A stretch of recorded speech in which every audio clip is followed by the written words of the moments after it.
Hello, everybody, and welcome to this very special bonus recording between Dr. Oluso and one Oka Hien. I am your GM and creative producer for tonight. My name is Connie. My pronouns are they, he, and she. You can find me all across the internet at by Connie Chang. That's BYCONNIECHANG, namely TikTok, Twitter, Hive, Tumblr. That's right. We might be migrating away from the Bird app, so find me elsewhere. Introductions over to my lovely scene partner for the evening, C. Thomas. You could call me your scene partner. Hello, everyone. My name is Cia. Use they, them pronouns. You can find me making very trans, very gay art on the internet at PieSharpArt or C Plays. I don't know. Rebrand? We'll see. We'll see what happens. C brand? But that's C brand? C brand? C Plays? TTRPGs? I don't know. Figure it out. Somebody will figure it out. Not me, though. Connie, what else do we have before we get started?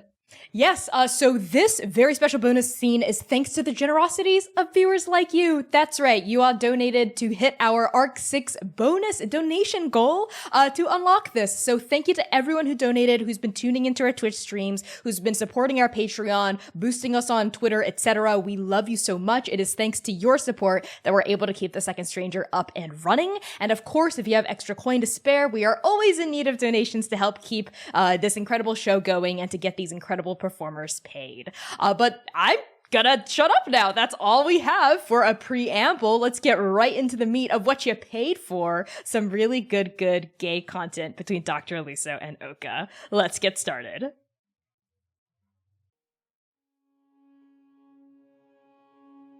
Light, gray and desiccated, pales the sky in one fell swoop. Every inch of horizon at once. There is no eastward rise, no western catch-up, just light. That same dull, apocalyptical light that's tormented your sunless mornings since Hair 1. Oka, strands of that light stutter now through the curtains. A distinct lack of warmth falls against your exposed cheek.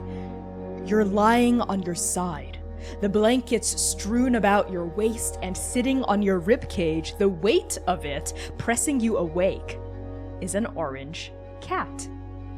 They're purring very loudly, might I add, and breathing very heavily into your face, and their breath smells like canned tuna. Cat they-them's whiskers are tickling your cheeks, and sharp, little pinpricks of pain shoot up your jaw as they flex their claws and bake biscuits against your jawline. So tell me, how are you slowly blinking away to this? No. Please. Cat, I know you can understand me. Stop. Come on, we just got home so late last night. Please. Stop. Sagu, help me. No. No. Sagu, help. And the door bangs open, and just like your prayers are answered, Sagu is silhouetted at the threshold. Of course, Dr. Oluso has their lab coat on, tattered and dirty as usual, and a little bit of that sleeveless black turtleneck peeking through the gaps of their coat. Their hair is perfect as always, and their eyes are brown and deep and currently flung wide in shock, abject terror? What is that expression? You've never quite seen an expression like that on their face before. They look like the closest approximation to frazzled that you've ever seen Dr. Oluso look. Oka! No, it's just cat. It's just cat. Woo! It's just cat. It's just cat. Don't worry. It's okay. Get him off. He's so heavy. Oka! And Dr. Oluso strides in quickly, and they seem like... Is that a cowlick on one side of their head? Are their glasses slightly askew, even? Oka, Temperance is gone. What? No, I know I have a bad attitude. We don't have to talk about that right now. I'm working on it, remember? Cat. And Cat launches off of your chest, all 16 pounds of them heaving against your sternum, and then they plop onto the ground and skitter out. Ow. Good morning. It's the chicken, Oka.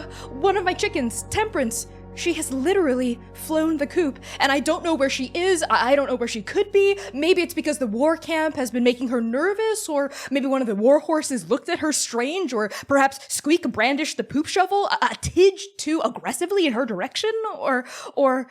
And Dr. Oluso is pacing tight, nervous circles at the base of the bed. Hey, as much as I like to see you pacing perfect circles, because you always tend to pace perfect circles, and Oka kind of gestures down to the rug where, like, there's a trail of perfect circles around.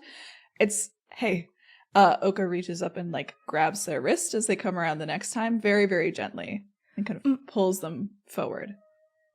Temperance the chicken has flown the coop?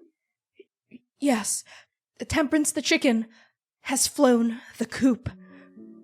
Well, sounds like you need the help of one handsome monster hunter. Look at you. Are you okay? You have a little bit of, And Oka reaches up and wipes at the corner of Hitagaten's mouth. You have a little bit of pomegranate juice from breakfast. Oh, I must have forgotten to clean up. Some crumbs over here, too. I just was taking my usual glass of pomegranate juice. You know how much I like pomegranate. I like the little seeds and how sweet it is and all of that. And I feed what I don't eat to the chickens. So I was bringing out the excess seeds out to the coop, and that's when I noticed she wasn't there this morning. And you're sure she's not just hiding in the poop corner? I checked her poop corner. Nothing but awful. Well, that's okay. I'm sure you're right. I'm sure she's just wandered off. And Oka kind of sits up a little bit more in bed, and the blankets kind of fall away from their chest, and the, like, big starburst of scar tissue in the center. And the blankets, like, you know, tastefully, like, draped down across their waist, right? Mm-hmm. Why don't you give me a second, and then we can go look for her together. I'm sure she's just wandered off. It's gonna be okay. Okay. Okay. And Dr. Oluso's eyes calm down, they focus on you, like they actually look at you for the first time instead of just being clouded by anxiety, and then their eyes flick down at your pierced chest, let's say, and then back up.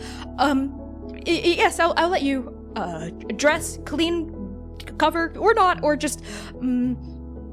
I really don't think that anyone downstairs is going to be very happy with me if I don't put some clothes on before coming downstairs for breakfast. I really don't need Takto Akagon to see my bare ass. This early in the morning, at least.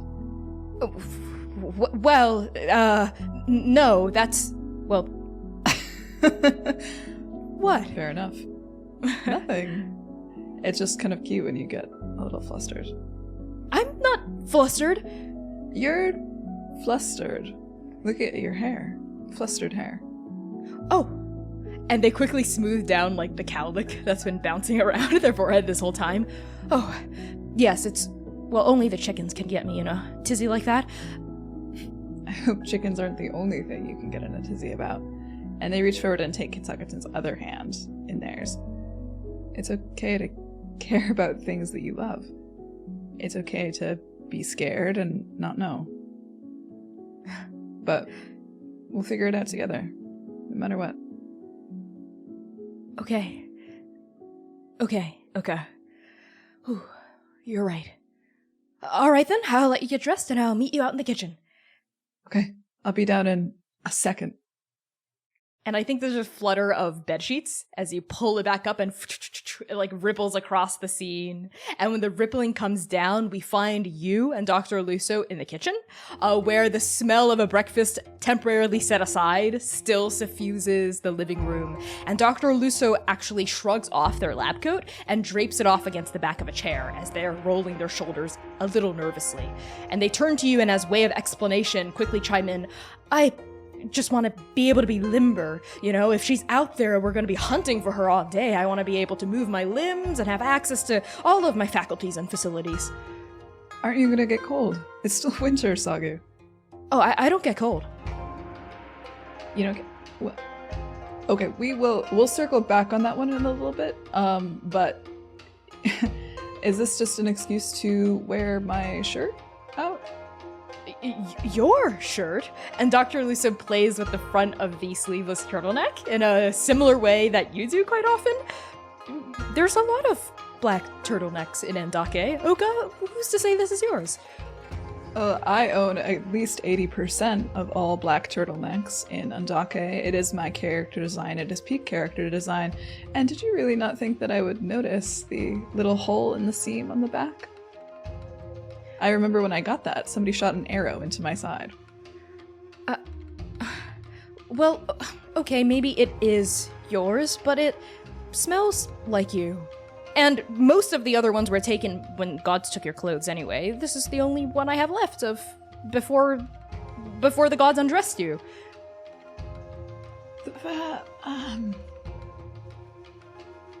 It is kind of like that, isn't it? They like really did kind of undress. Anyway, Yes. I mean, I think it's sweet. You can wear it if you want, but don't think that I didn't notice. Notice what?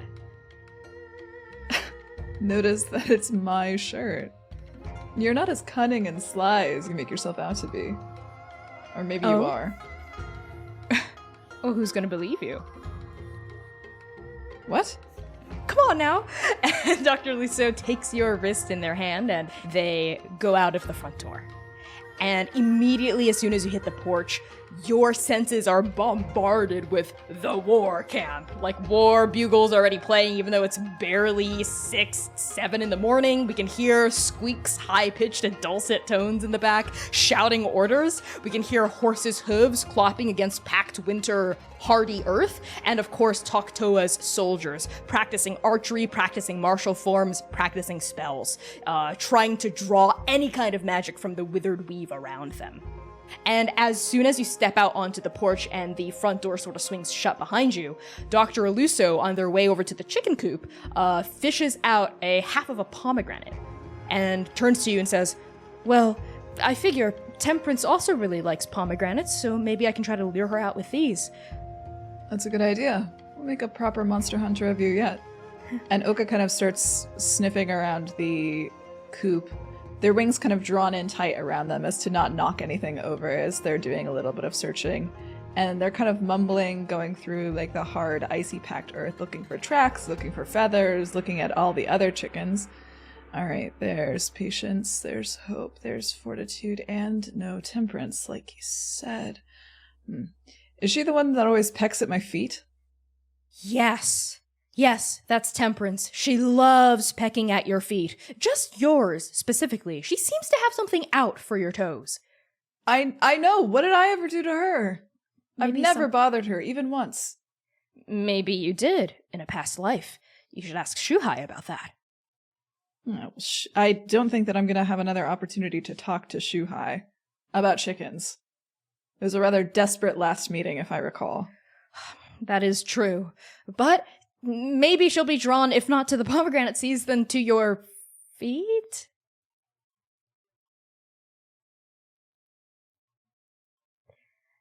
I'll scout the perimeter. And Sagu goes off to the other side of the coop. As you cast your gaze along the chicken wire, you see the other hens and chickens, some roosting, some coming out to peck at the seeds scattered in the dirt. You see a rooster, I think, sat up on top of the chicken coop, and your eyes are drawn to a part of the chicken wire that seems worn down from regular wear and tear, and there's a little bit of a burrow underneath it, like a little hole that a particularly industrious chicken might have scratched at. And you see the telltale signs of fluffy, downy feathers catching along the jagged edges of that broken chicken wire, and chicken footsteps leading away from the coop and toward the east, toward the chasm. Aha! We're onto something now, Sagu. And they kind of glance up at her, and maybe there's like that single star framing the back of her head as they do, and they kind of look up. Come on. We'll get Temperance home soon enough.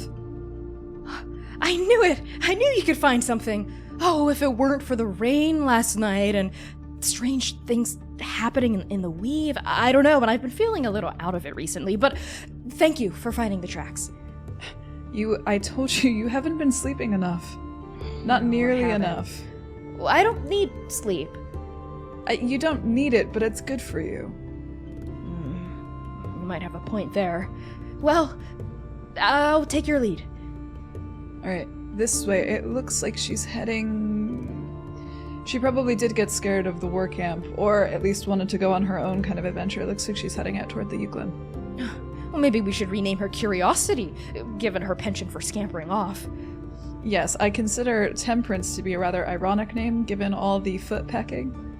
Oh, no, but she is such a kind chicken, Oka. You just have to give her a chance. And Dr. Oluso has drawn up next to you at this point, and even though they've said they don't feel the cold and they, don't need a coat, they kind of sidle up next to your arm, and yeah, you fold a wing around their shoulders, and they look around, right? And they, kind of snuggle in. You know it's in my penchant to give monsters a second chance. Yes, I do. Hold on, are you calling my chickens monsters? Well, everything is kind of a monster if you think about it. You're right. I suppose that is accurate. And they are monsters now that I think about it. Everything has the potential to be and to not be. And they kind of scratch the side of their head. Sen has been really, it's a very cyclical line of thinking. Well, I like it. It's very Sen. And it's very you, Oka. Showing me that monsters are beautiful and beautiful things are monstrous, and that it's not anything contradictory, it's just how things are, how they can be. It's complicated as fuck, too. Yes. But you know me. I love things that are complicated. You could puzzle your way out of the Euclid, I think, if given the chance. And into it. Well, let's see how far Temperance has gone, shall we? And we'll see how far we need to puzzle down or up. Let's. And I think on that, the two of you manage to make your way to the lip of the chasm that the cottage resides on, and the Euclid is this massively long, impossibly wide, tenebrous wound in the flesh of Andake, its farther eastern bank completely obscured by thick white morning mist. If you look down into the dizzying depths of the chasm, you definitely can't see the bottom. It sort of just dips out of sight, also covered by a thick layer of mist and fog. And here, so far away from the war camp, noises seem muffled. Your footsteps even seem to be swallowed by the softness of mist all around you. And all you can really hear are each of your hearts beating, your breaths coming in and out of your mouths, and your own words echoing across this cavernous gulf. And I think because of the war camp being so close by, Oka is not able to pinpoint the sound of that one chicken heartbeat. They're trying, but there's so many people here that I think all of the heartbeats are kind of melding into this white noise behind their ears, and they're trying to focus, they're brow knitting a little bit, and they turn to Sagu and they go, "Scatter the seeds. That should help, right? She likes them?" You're right. Good thinking. And Sagu digs their hands into the red crimson flesh of the pomegranate and pulls out some seeds, their fingers dripping with the red juice, and they just throw them. They throw 16 of them just overboard. Okay, I meant and Oka leans down over the lip of the chasm and watches each seed disappear into the mist. All 16 little falling stars. I meant here, so that she would come by. Oh, right. That makes a lot more sense. Let me try that with these. Temperance! Temperance! It's me! It's the doctor, and I'm here with Oka, whose boots you like to peck oh so much. Temperance! Don't worry, I made a worse mistake on my first hunt. Ravi would literally never, ever let me live it down. Now I want to know what the mistake was. That's a story for another day. Temperance! Hey, chicken! Hey! Hello? Chicken? Temperance? Oka, maybe... Well, she does love your legs in particular. Maybe if you appeal to her, kinder nature, her curiosity, her penchant for discovery, maybe that can lure her out. You want me to flash my legs for the chicken? Not necessarily. Should I do a little, and Oka, like, does a kind of little awkward tip-tap dance. And they look very silly. I think there are very few times where they would willingly do something to make themselves look kind of silly. But they do. They do, like, a little dance, and their wings kind of, like, splay awkwardly behind them. Come on now, Temperance. I'm right here. My big, juicy calf's here for you to peck your horrible little beak into. Come on now. Catch me if you can. Dr. Oluso is giggling, like they're covering their mouth a little and giggling a little shyly, you know, like almost like a schoolgirl. And then that's when you hear it. A fluttering of wings, and surfacing out of the mist, as though she had just been perched like right underneath the lip in a little burrow or a nook or a cranny, we see the silhouette of a chicken. Wings flapping furiously, desperately, and as soon as she comes out of the murk, we see her. Temperance, her little orange beak pecking forward, big beady eyes swiveling from left to right, sharp talons backpedaling in the wind, and as she's flapping and pedaling and pecking and flapping and pedaling and pecking, and you know, oh gods, she's not gonna make it. She's gonna be like half a foot short from the lip. She's starting to careen backward. Dr. Oluso's Why can't eyes chickens go wide. fly? Oka flings their arm out, and I think because they're just not, they became Paragon of Sen Chex Watch 4 days ago, maybe 3.5 days ago, who knows really. They don't quite know how it works yet, and I think there's just like a ripple of, Oka can feel it very clearly because they're a necromancer, a hemomancer. Their bones in their arm grow and extend, and the flesh of their arm also kind of warps and extend as their hand turns into like a claw, but also just extends outward, like the bone kind of ripping and tearing forward, as their arm like goes out and grabs onto like the big heft of her chicken body and pulls her forward. As Temperance shoots forward in a flutter of downy feathers and wings. In an arc, the chicken flies through the air and lands perfectly in Dr. Oluso's arms. Like just like nests there like a stuck basketball in a hoop. And Dr. Oluso goes, "Oh!" Looks down at Temperance, cupping her gently on either side of her ponderous orbitus body, and Temperance looks up at Dr. Oluso, and Dr. Oluso looks back at her, and then they hug Temperance close to her chest, and Temperance like snuggles into Dr. Oluso. Oh, Temperance! Oka watches very fondly, like from a foot or two away, as their arm kind of retracts back into their body. And they're kind of shaking their elbow out a little bit, being like, okay, I grew like 18 new ulna bones there. That was interesting. We'll put that in the back burner for now. And they turn to Temperance and Dr. Oluso, and they give this kind of warm smile. See? What did I say? Oka, you did it! Oh, Oka, thank you. We did it. Oh, he's so generous. You're right. We did it. You with your new monster arm, and me with my pomegranate seeds. Yeah. Two of us working in perfect harmony, pain and pleasure. Oh, here, Temperance. Here, I left some seeds for you. And Dr. Oluso holds out the flat of their palm with a couple of crimson blood red seeds still in it, and Temperance starts pecking at it while still nestled in the crook of their arm. Oh, Temperance, isn't there someone you should thank as well? No, that's not necessary. No, please, let her thank you. Temperance. And Temperance turns slowly in Dr. Oluso's arms and looks at you, like pins you with both of her eyes, straight on. And then her eyes travel down to your feet. No, I already did a little dance. You missed it. It's not my fault. Maybe you shouldn't fly the coop next time.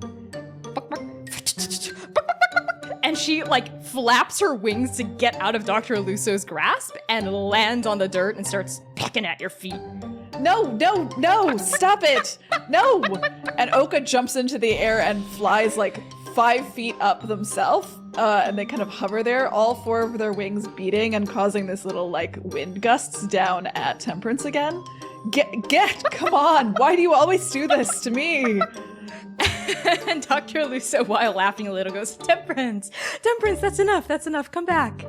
And Temperance turns, buffeted by the gusts of wind, jumps up into the air, uses it as tailwind to gust themselves back into Dr. Oluso's grasp. I think she's saying that's her way of saying thank you. Yeah, well, she could learn a few manners. And Oka lands kind of gently back down on the snowy packed earth. Well, Oka, thank you again, really.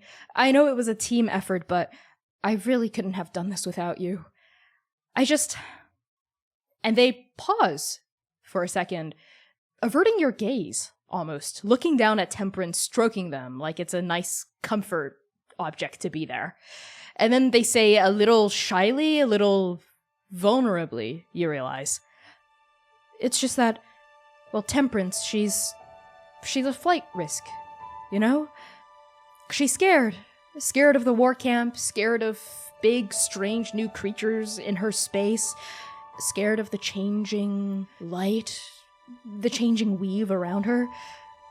She's kind of, well, like me, I suppose. All I mean is, I can relate to her. I try to put on a brave face, you know, as a member of the Alliance, as your guiding star, as you put it. But really, deep down, I'm scared, Oka. I'm scared of, obviously, the future, of the oncoming fight against the stranger, all those things, but I'm also scared of, I guess, not knowing who I am.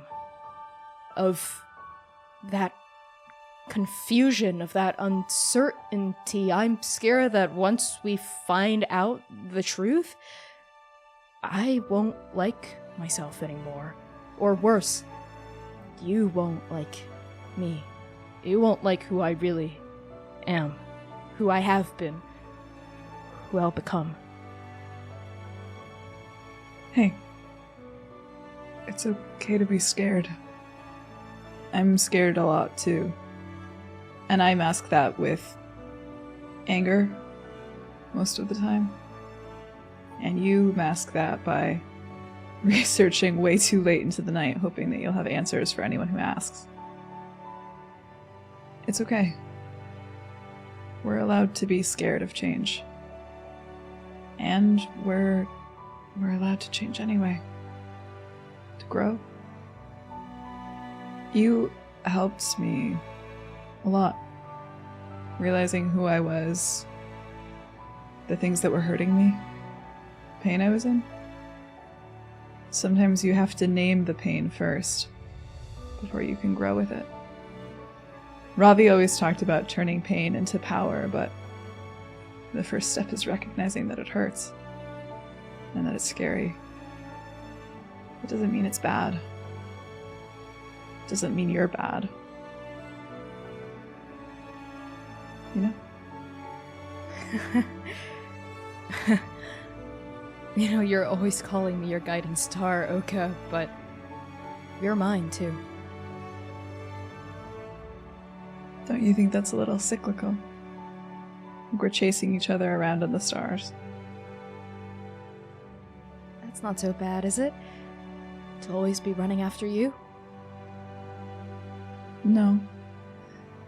Not so bad if, at the end of it all, we do get to go home together. After a good chase. Like right now. Like right now. I'll take your hand, and they take his hand, and I'll lead us home. How about that? I'd like that. I like that a lot. Come on. This way, my guiding star. Let's get you home before the others get here, and get your fingers cleaned up. You look like you've been in a bloody mess. But that just makes perfect sense, doesn't it? A bloody mess with you. Maybe so. And Dr. Oluso's fingers, sticky with crimson pomegranate juice, close tightly around your fingers as well. They snuggle in close to your arm as they're still nestling Temperance against their chest. And Oka puts a wing around them both again. And Dr. Oluso leans their head against your shoulder and lets you guide them home. And that's been the end of our very special Dr. Oka bonus scene. Thank you everyone so much for tuning into that. How gay. How gay. I've been your GM and creative producer, Connie, pronouns they, he, and she. Find me all across the internet at by Connie Chong. Quick introduction to C. Thomas. Oh my god, that's me. Hi everyone, my name is C. I use they, them pronouns. If you liked what I did here tonight, you'll like what I do other places. So check me out over at PieSharpArt on Twitter and /or CPlays on, like, I don't know, Tumblr and Hive or wherever. Just check it out. I might be on either one of those depending on when you're watching this. So, I've in a lot of stuff and I'm in this thing particularly. So, I don't know. Thanks for being here. I love you. It's gay. Okay, bye. It's very gay. So as a reminder, if you're watching this on the day of the debut, we have our Arc 7 finale coming up this Saturday. Oh my god, that's Saturday, December 3rd at 8 p.m. U.S. Eastern Time. It is the grand finale of Arc 7, and it is our bridge into Endgame. That's right, the endgame of the entire season, Arc 8. That's going to be our last season ever of The Second Stranger, folks. 8 episodes to round everything else out. So we would love to see you there at Twitch at 8 p.m. U.S. Eastern Time on Saturday, December 3rd. Outside of that, we will be streaming Arc 8 starting in January 2023. That's right, in the new year. So this is your last chance to tune in live to a special Arc 7 finale for 2022.